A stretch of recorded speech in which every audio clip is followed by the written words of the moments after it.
গুরুত্বপূর্ণ পদক্ষেপে সহযোদ্ধার মতো ভূমিকায় থাকার কাজগুলো করেছিল বাংলাদেশ ইসলামী ছাত্র শিবির। দীর্ঘ 13 বছর পর বাংলাদেশ ইসলামী ছাত্র শিবিরের কেন্দ্রীয় সদস্য সম্মেলন কিছুক্ষণ আগে হয়েছে, যেটি 2010 সকাল থেকে সারা দেশ ইসলামী ছাত্র শিবির সারা দেশ থেকে আগত সদস্যরা জড়ো হয়েছেন রাজধানীর সোহরাওয়ার্দী উদ্যানে। দীর্ঘ 15 বছর পর উন্মুক্ত ময়দানে সদস্য সম্মেলনে যোগ দিচ্ছেন বাংলাদেশ ছাত্র শিবির। সেখানে সমন্বয়ক সার্জিস আলম বক্তব্য করতে গিয়ে বলেন, বাংলাদেশ ছাত্র শিবির ছিল আমাদের সহযোদ্ধা। তাহলে কি সমন্বয়ক সার্জিস আলম বাংলাদেশ ছাত্র শিবিরে যোগ দিচ্ছে? এই সকল প্রকার তথ্য নিয়ে চলে এসেছে আজকের এই ভিডিওটিতে। অতএব চলুন না টেনে একটি লাইক দিয়ে সম্পূর্ণ ভিডিওটি দেখে আসি। গুরুত্বপূর্ণ পদক্ষেপে সহযোদ্ধার মতো ভূমিকায় থাকার কাজগুলো করেছিল বাংলাদেশ ইসলামী ছাত্র শিবির। আজকে আমার সামনে আমার যারা সহযোদ্ধারা রয়েছেন তাদেরকে আমরা প্রত্যক্ষ এবং পরোক্ষভাবে পেয়েছি। এই অভ্যুত্থানের রাজপথে থাকা, পরামর্শ দেওয়া, গুরুত্বপূর্ণ পদক্ষেপে সহযোদ্ধার মতো ভূমিকায় থাকার কাজগুলো করেছিল বাংলাদেশ ইসলামী ছাত্র শিবির। আমরা আমাদের জায়গা থেকে স্পষ্ট একটি জিনিস বলতে চাই যে কেউ কোনোদিন কোনো সত্যকে চাপিয়ে রাখতে পারে না। সত্য প্রকাশিত হওয়ার সময় শুধু অপেক্ষা। এই ফ্যাসিস্ট বিরোধী যে এক বিপ্লব, এই বিপ্লবে আমার সামনে উপস্থিত থাকা আমার সহযোদ্ধাদের বিপ্লবী সালাম। বিগত 16 বছরে খুনি শেখ হাসিনা যাকেই তার পটেনশিয়াল থ্রেট মনে করেছিল তাকেই যেভাবে পেরেছে নানা উপাধি দিয়ে, নানা তকমা দিয়ে ব্লেম গেম খেলা যেটি ছিল সেই খেলায় মেতে উঠেছিল। আমরা দেখেছি অনেক নিরপরাধ মানুষকে, অনেক নিরপরাধ আলেম ওলামাকে কিভাবে শুধুমাত্র তার পটেনশিয়াল থ্রেট মনে করার কারণে জেলখানা থেকে শুরু করে হামলা মামলা নির্যাতনের মাধ্যমে হত্যা করেছে।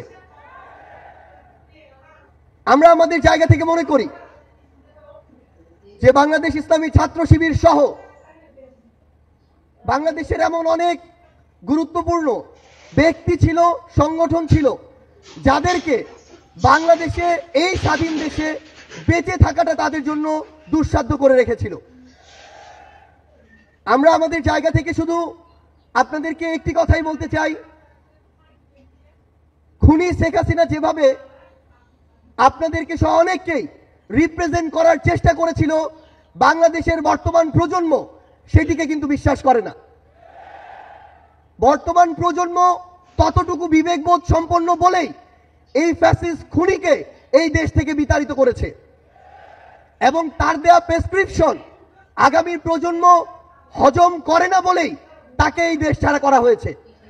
আমরা বিশ্বাস করি আপনারা আপনাদের কাজের মধ্য দিয়ে পুরো বাংলাদেশের মানুষের কাছে আপনাদের গ্রহণযোগ্যতা সর্বোচ্চ পর্যায়ে নিয়ে যাবেন এবং আমাদের সব কিছুর আগে, ব্যক্তির আগে, গোষ্ঠীর আগে, দলের আগে পুরো দেশের মানুষ এবং দেশের এই প্রায়োরিটি যেন আমাদের মাঝে থাকে।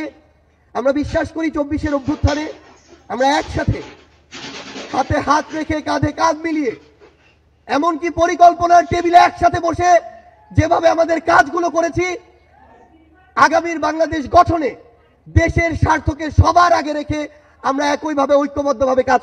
15 বছর পর উন্মুক্ত ময়দানে সদস্য সম্মেলন করছে বাংলাদেশ ইসলামী ছাত্র শিবির। সারা দেশ থেকে আগত সদস্যরা জড়ো হয়েছেন রাজধানীর সোহরাওয়ার্দী উদ্যানে। সম্মেলনে প্রথম অধিবেশনে বক্তব্য দেন ছাত্র শিবির সভাপতি মঞ্জুরুল ইসলাম। এ সময় তিনি বলেন, কিছু কুচক্রী মহল এখনও চাঁদাবাজিতে জড়িত, কাঁধে কাঁধ রেখে দেশ গঠনে ভূমিকা রাখার আহ্বান জানান তিনি। সম্মেলনে বক্তব্য রাখেন দেশি বিদেশি ছাত্র সংগঠনের প্রতিনিধিরা। এছাড়া দেশের প্রখ্যাত আলেমরাও বক্তব্য রাখেন।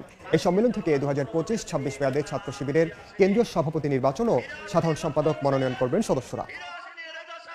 আমরা সংগ্রাম করে ফ্যাসিবাদী সরকারকে পরাজিত করেছি, কিন্তু ফ্যাসিবাদের দোসররা এখনো সেই বিপ্লবকে, সেই গণ অভ্যুত্থানকে ব্যর্থ করে দেওয়ার জন্য ষড়যন্ত্রের পর ষড়যন্ত্রে লিপ্ত রয়েছে।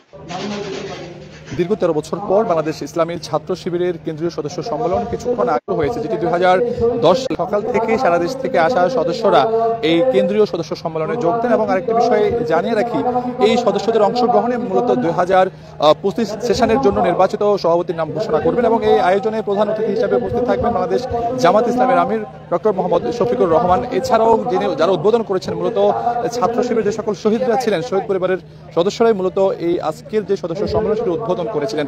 মূলত এই সেশনটি দুইটি ভাগে ভাগ করা হয়েছে, সকাল 8টা থেকে 1টা পর্যন্ত উন্মুক্ত সেশন এবং বেলা 2টা থেকে বিকাল 5টা পর্যন্ত সেটি হচ্ছে কার্যকরী সেশন। যদি দেখাই আপনাদের ভিতরে কিন্তু এর মধ্যে বিভিন্ন পর্যায়ে অর্থাৎ সারা দেশ থেকে যে সকল সদস্যরা এসেছেন তারা কিন্তু এখানে ভিতরে তারা জড়ো হয়েছেন। এবং আমরা দেখেছি উদ্বোধনের পরে কিন্তু শিবিরের কেন্দ্রীয় সভাপতি মঞ্জুরুল ইসলাম তিনি উদ্বোধনী বক্তব্য দিয়েছেন এবং এরপরে এখন যিনি বক্তব্য রাখছেন তিনি মূলত একজন শহীদ সন্তানের পিতা আমরা দেখতে পাচ্ছি। এবং যদি দেখে একটু আমি তার শরীর ধরে দেখলাম, তার শরীর গরম মনে হয় এখন নামা গেছে। কিন্তু আমরা দেখেছি যে পুরো দেশ থেকে আসা যে আল্লাহ পাক তাকে শহীদ হিসেবে কবুল করুন। শিবিরের সদস্যরা রয়েছেন তারা কিন্তু সম্মানিত এই উপস্থিতি, সদস্য সম্মেলনে এরকম একটা এসেছেন এবং প্রোগ্রাম ঠিক এই 9টার শহীদ শাসক থাকে, এই প্যাসিস্ট শাসনে থাকে করা সম্ভব হতো না। উদ্বোধন এই শহীদের রক্তের কারণে, এই শহীদরা জীবন দেওয়ার কারণে এরকম একটা সদস্য সম্মেলন আমাদের করা সম্ভব হয়েছে। কেন্দ্রীয় সভাপতি মঞ্জুর ইসলাম জানিয়ে রাখি মূলত বাংলাদেশ জামাত ইসলামী আমি মনে করি আমাদের জন্য একটা নিয়ামত। 2010 সালে চীন এই দেশের 20 কোটি মানুষের জন্য একটা নিয়ামত। কেন্দ্রীয় শিবিরের যে সদস্য এই দল না থাকলে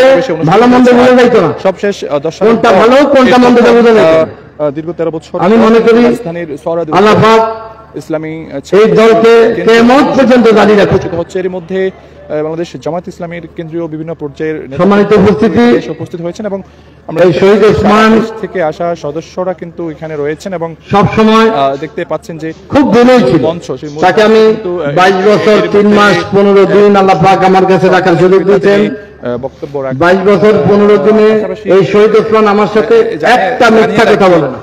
একটু যে এই ইসলামী আমি শিবিরের যে এই আওয়ামী লীগের অত্যাচারের দীর্ঘ 16 বছর বাড়ির বাহিরে করা হয়েছে, একটি সকাল 8টা থেকে বেলা 1টা আমাকে বারবার যখন অ্যারেস্ট করে বেলা 2টা থেকে বিকেল 5টা তখন এক অফিসার আমাকে বলল আপনি আর দেশে থাকেন না, আপনি এই দেশ থেকে চলে যান, আমি দেশে চলে যাব, আপনি এলাকা ছেড়ে চলে যান। দেখতে পাচ্ছি যে সকল সদস্যরা এসেছেন তাদের অংশগ্রহণে মূলত 2025 সেশনের জন্য যে নিজের বিভিন্ন মামলায় জর্জরিত 16 বছর এর মধ্যে পুরো সর্বশেষ একটি অংশ ছেলেটাকে কোরবান দিয়ে ইসলামী ছাত্র শিবিরের সদস্যদের আগমনে কিন্তু পুলকিত হয়েছে। এবং আমরা দেখতে পাচ্ছি পুরো কেন্দ্রীয় যে জামাতের রয়েছেন তারা এখনো অনেকে আসেননি, কিন্তু বেশ কয়েকজন জামাতের যারা নেতা রয়েছেন এত ভদ্র ছিল, এখানে উপস্থিত এত জনদরদী ছিল, ভাষায় প্রকাশ করা যায় না, বাপ মার প্রতি এত দায়িত্বশীল ছিল। আমার মনে হয় আল্লাহ পাক বাপ মার যে কথা কোরআন হাদিসে বর্ণনা করছে তার চেয়ে বেশি সে আমাদের সাথে অনুষ্ঠিত হচ্ছে। আমি আশা করি সম্পূর্ণ ভিডিওটি দেখেছেন এবং বাংলাদেশ ছাত্র শিবিরের সাথে আপনারাও কি একমত হলে অবশ্যই কমেন্ট বক্সে জানিয়ে যাবেন। ভিডিওটি ভালো লেগে থাকলে শেয়ার করতে ভুলবেন না। আমাদের চ্যানেলে নতুন হয়ে থাকলে চ্যানেলটি সাবস্ক্রাইব করে চ্যানেলের পাশে থাকবেন। আর যারা ইতিমধ্যে চ্যানেলটি সাবস্ক্রাইব করেছেন তাদেরকে অসংখ্য ধন্যবাদ। দেখা হবে নতুন কোনো ভিডিও নিয়ে, ততক্ষণ সবাই সুস্থ থাকবেন। আল্লাহ হাফেজ।